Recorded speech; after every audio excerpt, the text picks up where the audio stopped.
Yo, yo, hip hop heist, man. What up? We back at it with another reaction. What happened after Michael Jackson bought the music industry? Shout out to Creo Records. Boom, with the article. This hip hop heist TV, man. I came across this. I was like, let me just check this out. Man, what happened after Michael Jackson bought the music industry? We about to get into it. So hit that like and subscribe. This Hip Hop Heist TV. Let's go. And turned the music industry against him. For $47.5 million, he bought the ATV music publishing catalog, outbidding Paul McCartney, the very man who had taught him the value of owning songs just a few years earlier. There were no headlines at first, no public outrage, just shock behind closed doors. Because for the first time in modern music history, a performer, not a label, not an executive, controlled the publishing rights to the most powerful song catalog in the world. And from that exact moment in 1985, Michael Jackson stopped being seen as a pop star and started being treated like a problem the industry needed to deal with. What followed was a chain reaction that would shape the rise and the slow collapse of his career. Years before the industry ever turned on him, Michael Jackson was quietly studying something most artists ignored.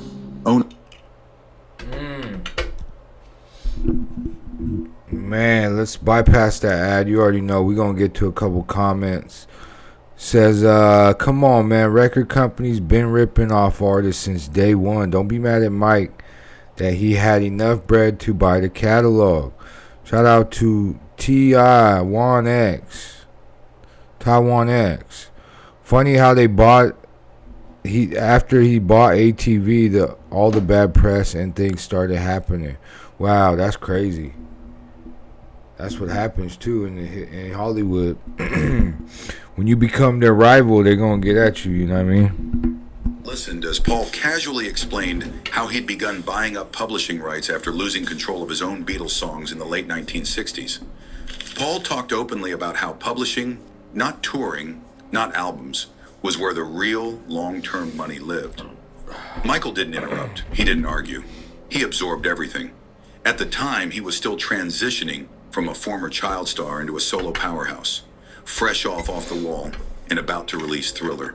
But that conversation planted something dangerous in his mind. The idea that artists didn't have to stay dependent on labels forever. Over the next few years, Michael began quietly educating himself. He met with lawyers, studied catalogs, and watched how publishing deals work behind the scenes.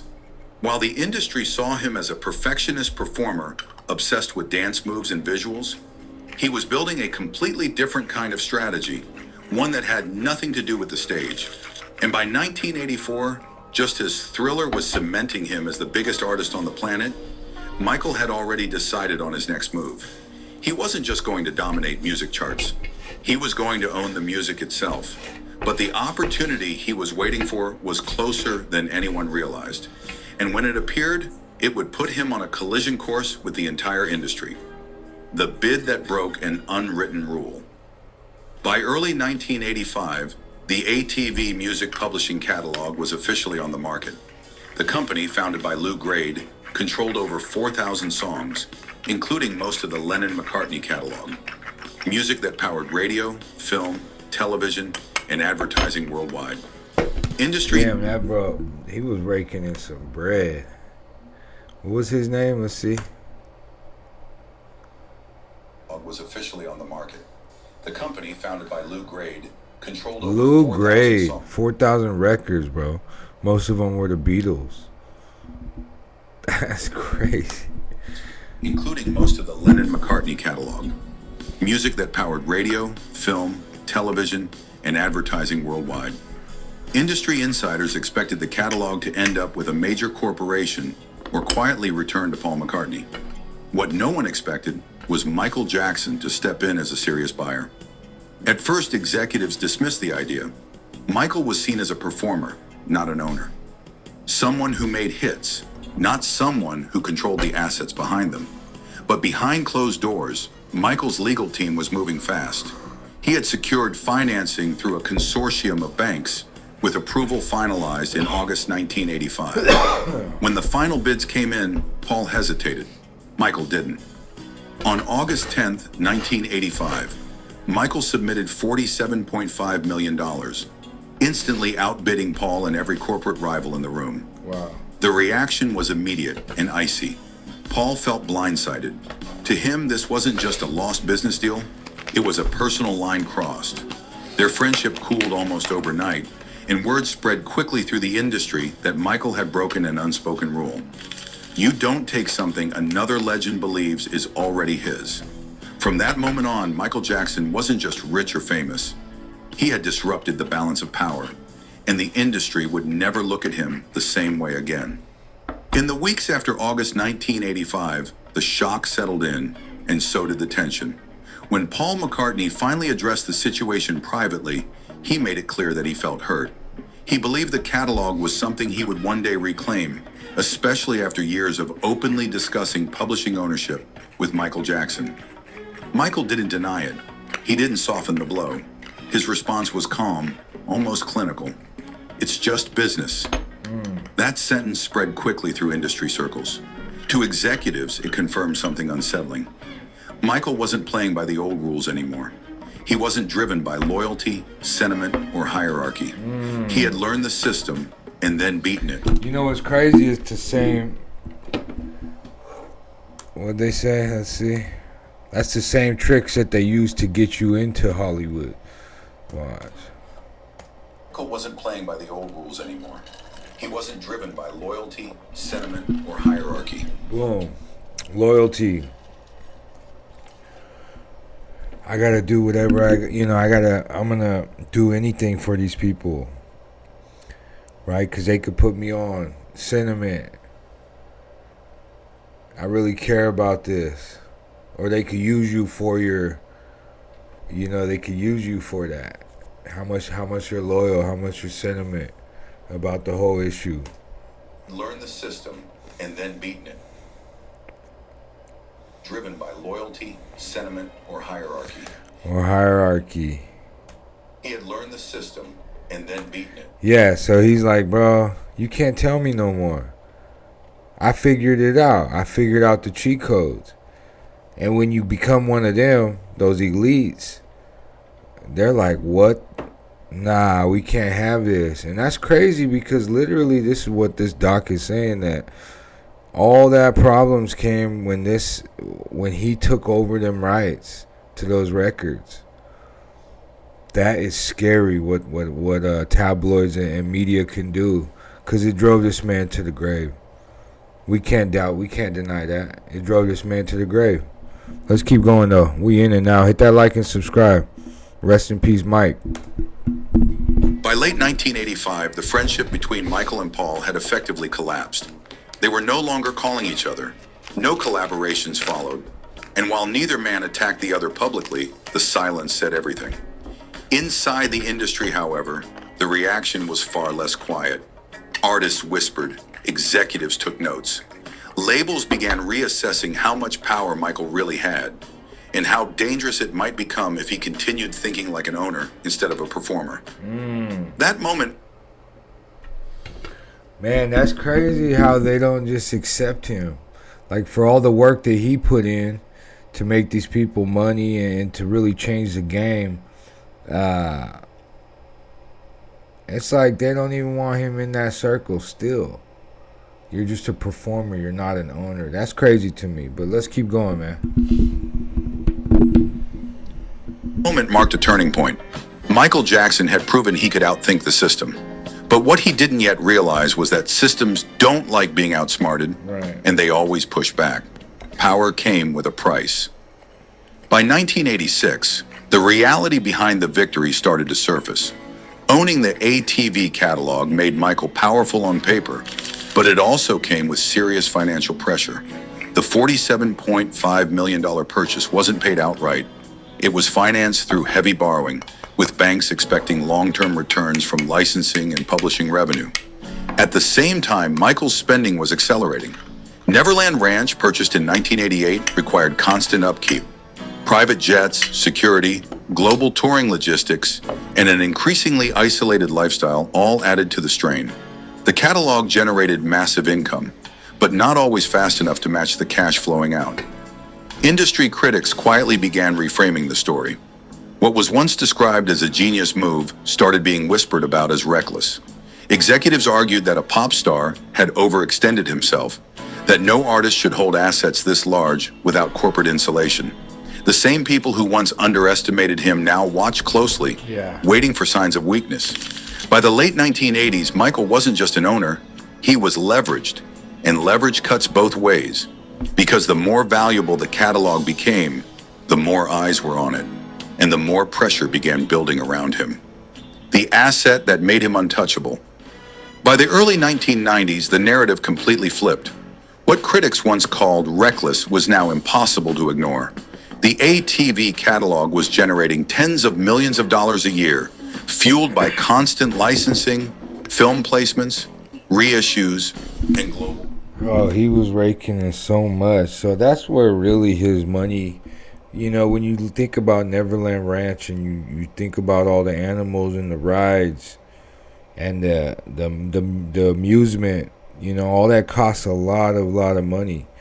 But when you're owning that ATV catalog through Sony, I mean, he's probably like, yo, we have endless amounts of money. Let's just start using it. And he didn't really get his childhood like we all, like he talks about and the world talks about. So he was going all out, man. He was buying crazy amusement theme rides, like exotic pets, like crazy. Just the Neverland Ranch, the property out there, like the upkeep, Eventually those streams will go down. They weren't streams back then. They were actual physical records and whatnot, CDs being sold, but all that does dwindle down. So if your spending is not as much as your output is more than your input, then it gets tough. So I think that's what they was hitting on. Songs written decades earlier were outperforming modern hits in pure reliability. For Michael Jackson, this changed everything. While album sales could fluctuate and tours could end, publishing never slept. Every commercial, every movie sync, every re-release quietly strengthened his position. By 1991, the catalog was already valued far beyond what he had paid, some estimates placing it near $1 billion within a decade. But this level of control came with consequences. Labels resented the fact that Michael didn't need them the way other artists did. He could afford to delay releases, he could negotiate harder, he could walk away. That independence made executives deeply uncomfortable, especially at a time when record companies were used to absolute dominance. Behind closed doors, conversations shifted. Michael wasn't being discussed as the biggest artist alive anymore. He was being discussed as a financial force that couldn't be controlled. And that's when Sony made its move. Sony's entrance and the shift in control. In 1995, the balance of power quietly changed. Sony Music Entertainment entered a landmark deal with Michael Jackson, merging his ATV catalog with Sony's publishing arm to form Sony/ATV Music Publishing. On paper, it looked like a masterstroke. Michael received roughly $95 million in cash, reduced some of his debt, and retained 50% ownership of the most valuable music catalog in the world. But that partnership came with strings. For the first time since 1985, Michael no longer had full control. Sony now had equal voting power. Hey, look at the swag walk on. Bro was just strolling as he gets out, bro. Imagine how much Xanax you gotta be on to feel that amazing. Nah, I'm joking, but let's keep going. Look. Watch. Look.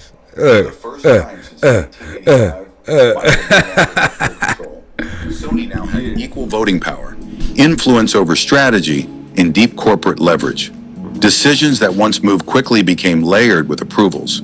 And Michael, who had built his empire on independence, began feeling boxed in by the very company that was supposed to be his partner. By the late 1990s, tensions were visible.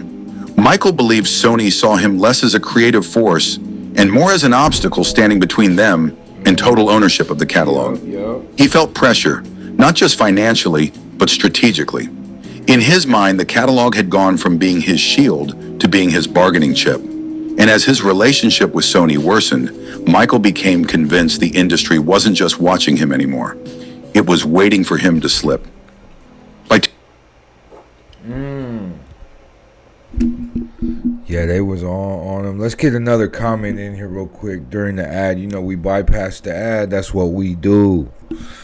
First Boy on the Moon 1 says they made him an offer he couldn't resist. That's a bar.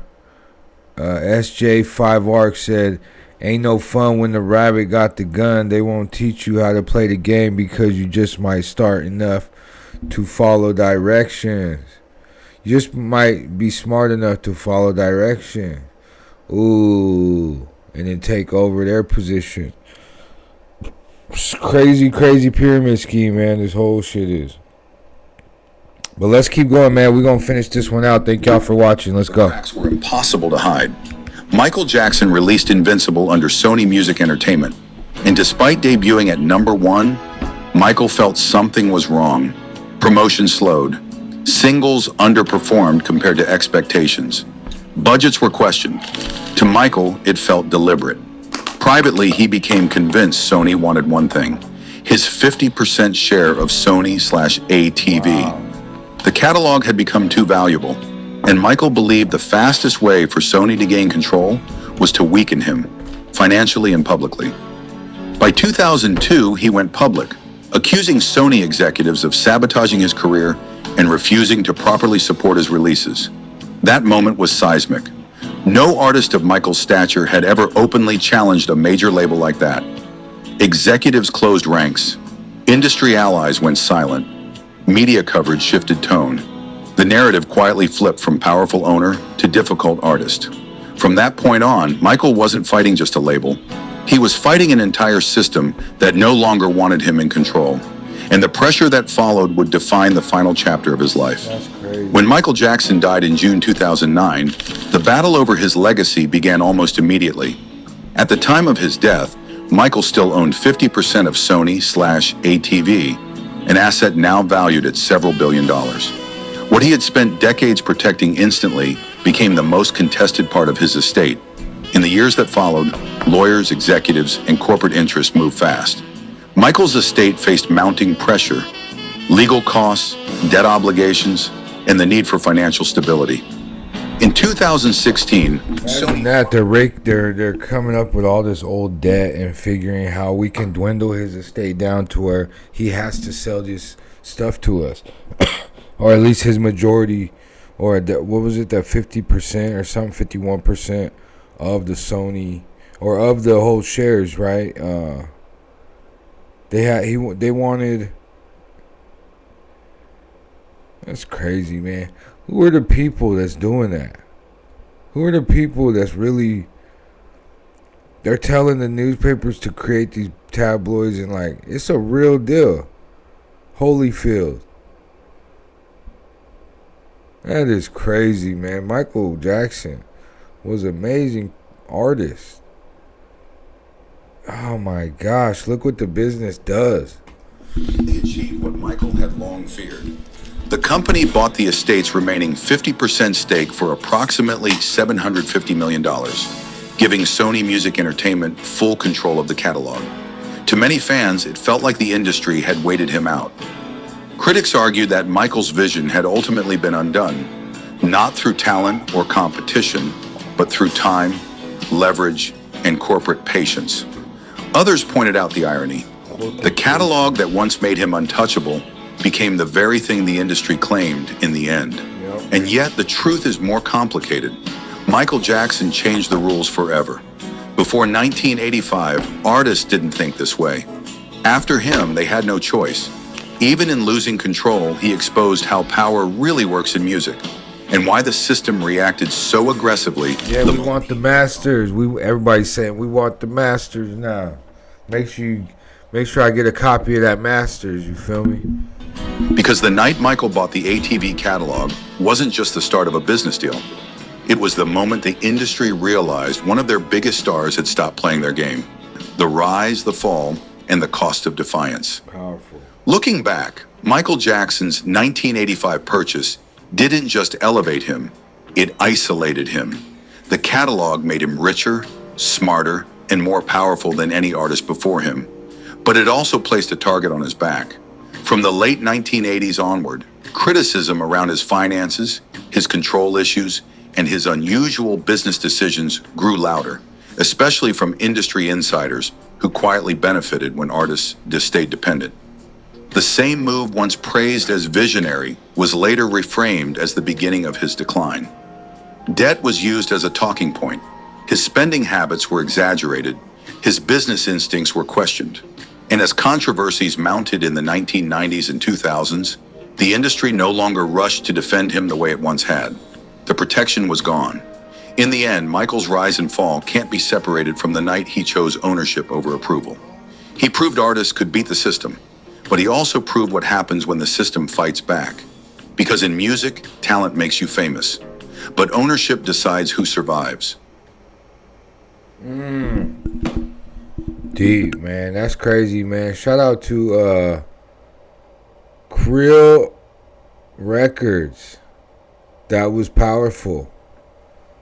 I'm gonna have to share that with a couple of the homies that are in the industry. You feel me? But yeah, thank y'all for watching, man. That was deep. That was really deep. I think Michael Jackson, they wanted what he had, man, and they'll go to any cost to break him down to get it. You feel me? That's just what it was, man, with these big corporates, man.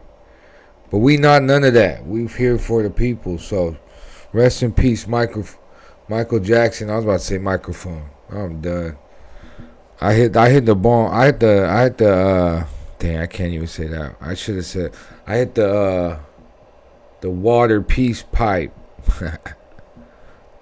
a bunch of times right now. So now I'm super zooted. And we're about to keep, yeah, I got 8 more reactions today. So let's keep getting it. But yeah, man, be happy, be healthy. Do what you got to do to survive. Like Pac said, but also, man, be of service.